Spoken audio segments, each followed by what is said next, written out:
Comment un Français pourrait être jaloux d'un Algérien? Ça n'a absolument aucun sens. Et parlant de haine, qui a dans son hymne national écrit un jour la France, tu vas payer dans ton hymne national. Hein, et après, ça vient dire que c'est nous qui avons la haine. Aucune haine. Nous, la seule chose qu'on souhaite, c'est que vous repartiez chez vous. Voilà. Et ensuite, on coupe les ponts.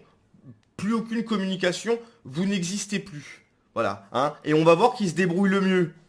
J'ai une petite idée. Je peux me tromper, hein. Je ne suis pas Madame Irma. Je peux me tromper. Mais j'ai quand même une petite idée. Hein. Donc vous repartez les millions d'Algériens, de Franco-Algériens. Donc Franco-Algérien, ça n'existe pas. Enfin, qu'est-ce qu'un Franco-Algérien? C'est un Algérien qui a une carte d'identité française et qui peut voter. Voilà, donc c'est un agent de l'étranger tout simplement. Donc voilà, aucune haine. Juste, vous repartez chez vous et ça sera très bien. Ok. Aucune haine. Aucune haine et encore moins de la jalousie. Hein, là, faut. Voilà. Donc, on va écouter la vidéo de cette personne. Alors, je sais pas si vraiment elle s'appelle Georgette. Peu La importe. haine que l'Algérie subit, la haine que les Algériens subissent, les gars, la jalousie que les gens ont envers l'Algérie. Mais de Alors, voilà. J'ai déjà répondu. On va laisser la personne s'exprimer. quoi il parle? Jaloux de quoi? En quoi on serait jaloux? Vous avez rien créé. Vous n'avez rien inventé. Tout ce que vous avez, c'est la France qui vous l'a donné. Mais jaloux de quoi? Vous avez juste un ego surdimensionné. Pour ceux qui ne savent pas, voilà la définition.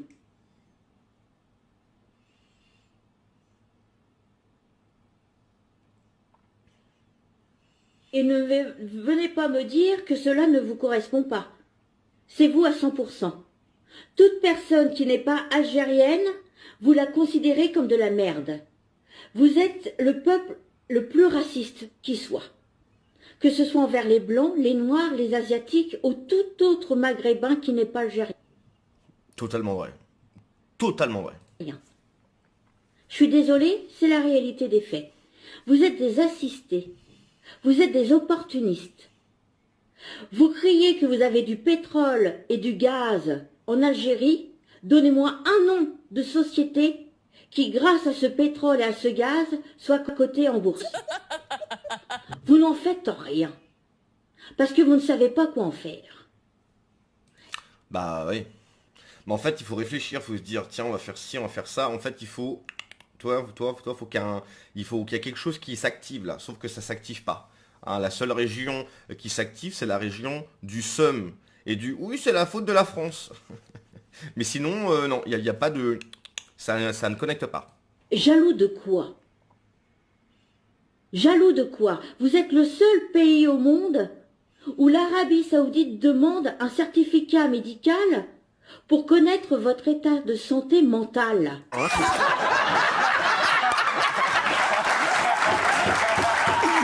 Jaloux de quoi? Jaloux de quoi? La France vous a donné un pays propre, avec des technologies modernes pour l'époque. Vous en avez fait une décharge. Vous criez haut et fort, ouais, oui. Oui.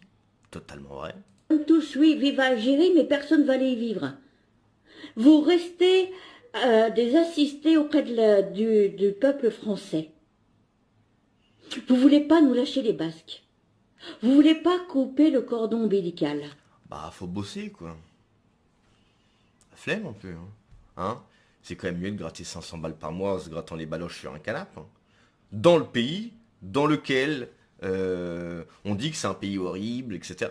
C'est cracher dans la soupe, en plus. Ah non, c'est une belle mentalité. Hein. Non. Parce que si la France vous lâche complètement, et si on vous oblige à rentrer en Algérie, bah vous serez complètement perdu parce que vous ne saurez pas quoi y faire. Parce que vous n'avez pas le mental pour élever votre pays au niveau mondial. Totalement vrai. Hein, parce que pour vouloir développer quelque chose, il faut réfléchir, se dire, tiens, on va faire ci, on va faire ça, ça va être pas mal. Toi, il faut avoir des idées. Il faut que ça connecte. Il faut que ça connecte. Ça connecte pas. Ça connecte pas. Alors, effectivement, peut-être que quand tu sais qu'il y a plus de 30% des mariages en Algérie qui sont consanguins, je sais pas, c'est peut-être une piste. Je ne sais pas. Hein, c'est pas moi qui le dis. Les données sont sur Internet. Allez voir. consanguinité Algérie. Plus de 30%, je crois on est à 33%. Peut-être que c'est un début de piste, en fait. Peut-être qu'effectivement, se mettre avec sa cousine, faire des gosses avec sa cousine, ça n'aide pas à développer... Je sais pas. Vraiment, je ne sais pas. C'est une piste de réflexion. Jaloux de quoi? Moi, je voudrais bien le savoir. Ça, c'est vrai. Donnez-moi un exemple de quoi je pourrais être jalouse par rapport à un Algérien. El Morjem, hein, la pâte à tartiner, Iman Khelif, l'homme qui a fait de la boxe qui a concouru au JO de Paris contre des femmes. What? Par ça, c'est pas fou. Hein. Ça, ouais, je voudrais bien le savoir. Oui, mais c'est très intéressant à analyser en tant que peuple, c'est-à-dire dans quel monde vivent-ils? Ce sont des gens vraiment qui s'inventent une grandeur, qui s'inventent des valeurs, ils s'inventent un monde. En fait, ce sont des gens, oui, qui vivent sur une autre planète, qui se pensent d'une façon qu'ils ne le sont pas. Voilà. Et je pense que c'est un moyen de protection. Parce que la réalité ferait beaucoup trop mal. C'est-à-dire que se regarder dans une glace, je pense que ça ferait beaucoup trop mal. Voir ton histoire, ce que tu fais, ce que tu es, etc., ça ferait beaucoup trop mal. Donc, on va s'inventer un monde imaginaire pour accepter la réalité. Il y a un côté Matrix, hein, c'est-à-dire qu'ils ont choisi délibérément de vivre dans la Matrix. C'est-à-dire, non, je veux pas vivre dans la réalité parce que la réalité est trop horrible. Donc je vais vivre dans la matrice. Je vais vivre dans un monde que je me suis fait dans ma tête, où effectivement on a fait des choses incroyables, on a chassé les Français, on a gagné la guerre, etc. Voilà. Ils vivent dans un monde, ils vivent dans le monde, dans leur monde à eux.